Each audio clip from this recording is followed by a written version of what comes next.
Video पसंद आए तो मेरे चैनल को लाइक और सब्सक्राइब जरूर करें। धन्यवाद। नमस्ते, मैं संदीप कुमार पाठक जनतंत्र इंटर कॉलेज कुलपहाड़ से आज फिर आप लोगों के बीच स्वर संधियों में से एक यण संधि के विषय में आज जानकारी देता हूं। यह हम लोग आज यण संधि को पढ़ेंगे। यण संधि यह स्वर संधियों में से एक महत्वपूर्ण संधि होती है।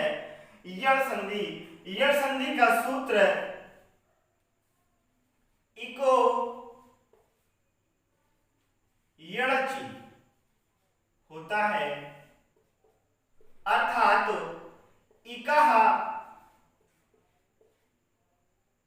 धन यण धन अचि।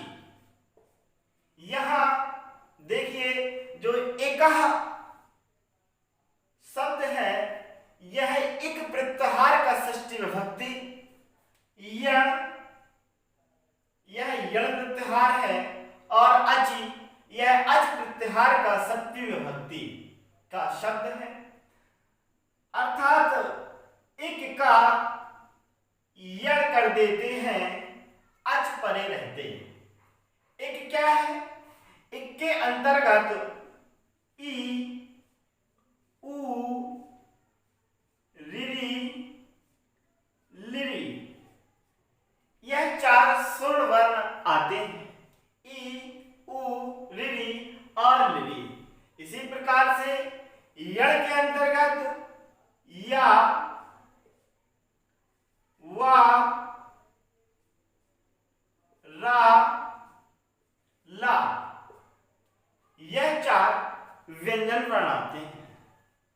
अचि मतलब स्वर, अर्थात कहने का कि यदि ह्रस्व या दीर्घ ई उ री और लिरी छोटे या बड़े ई उ री लिरी के बाद कोई भी असमान स्वर आता है, क्योंकि समान यदि स्वर होगा अर्थात ई के बाद ई होगा तो ये बड़ी ई हो जाएंगे, इसलिए समान स्वर नहीं होना चाहिए। अर्थात कहने का कि ह्रस्व या दीर्घ ई उ रिरी लिरी के बाद कोई भी असमान स्वर आता है तो क्रमशः ई का या, उ का वा, रिरी का रा और लिरी का ला कर देते हैं। ई का या, उ का वा, रिरी का रा और लिरी का ला कर देते हैं। जैसे उदाहरण से देखते हैं, हम लोग लिखते हैं प्रतिधन एक। यहां प्रथम शब्द के अंतिम वर्ण ती और अंतिम शब्द के प्रथम वर्ण ए, इनके बीच संधि होगी। यहां ई और यहां ए, यहां दोनों जगह असमान स्वर होने के कारण यहां यण संधि होती है। यण संधि की सबसे अच्छी पहचान असमान स्वर, जहां असमान स्वर होते हैं ई उ रिरी और लिरी के बाद वहां यण संधि होती है। संधि करते हैं हम लोग तो प्रा ती है, ती में को ता को हलन करते हैं ती से, तो ती का जो छोटी ई है उसे ता से अलग निकाल लेंगे तो ता आधा वर्ण हो जाएगा धन एक। यहां ई के बाद ए है, अर्थात असमान स्वर है, तब ऐसी कंडीशन में हम ई के स्थान पर या कर देते हैं, अर्थात ई के स्थान पर या कर देंगे।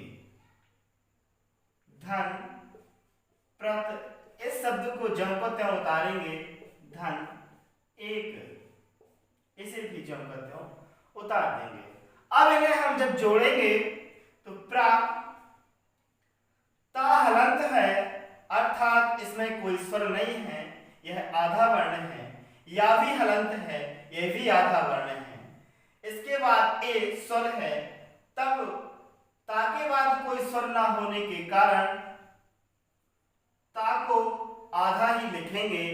या भी आधा है, किंतु या के बाद ए स्वर वर्ण होने के कारण ए को या में जोड़ देते हैं, तो या में ए की मात्रा जोड़ेंगे तो एक मात्रा लगा देंगे और बचा का, तो ये बन जाता है प्रत्येक।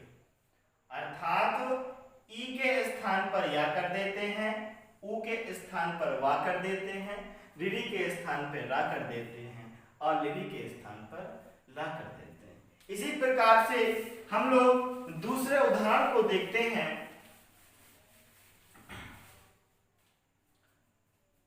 मधु धन अरि। मधु माने मीठा, अरि माने शत्रु। हम लोग अपनी भाषा में जिसे कहते हैं ना मीठो दुश्मन, वही है मधु धन अरि। धा को हम हलंत करेंगे, धा में छोटा ऊ स्वर है तो इसे बाहर निकालेंगे। धन अरि,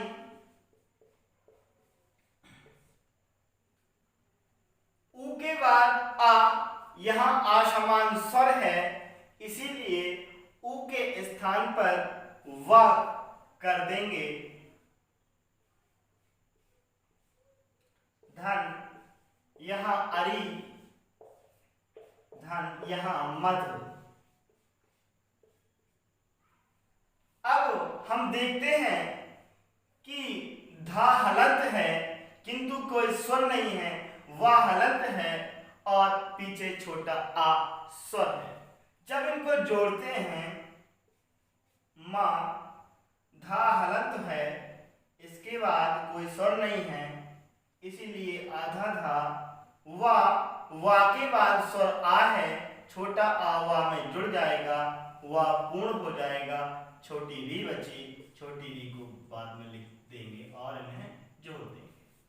यह मध्वरी शब्द बनता है। इसी प्रकार से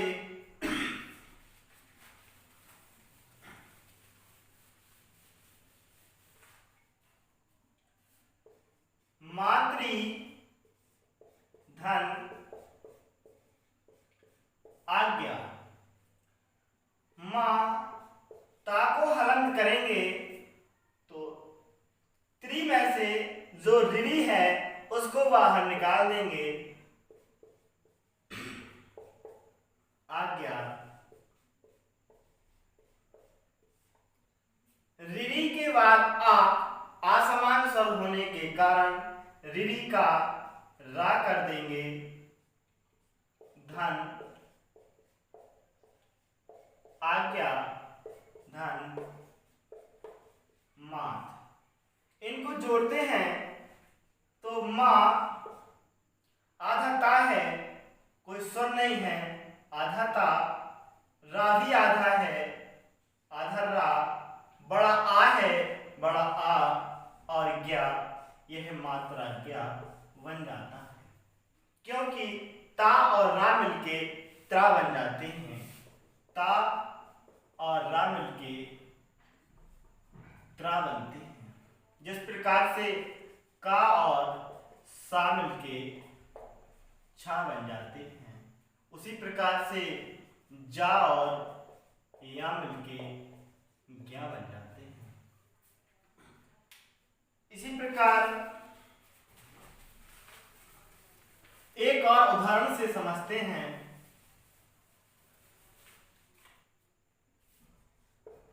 लिरि धन आकृति। लिरि स्वयं में एक स्वर है, इसीलिए लिरि के बाद आ समान स्वर है, तब लिरि के स्थान पर ला कर देंगे। धन आकृति। ला हलंत होने के कारण पीछे बड़ा आ स्वर है, इन्हें जोड़ते हैं, ला में बड़ा आ जुड़ जाएगा तो यह लाकृति शब्द बन जाता है।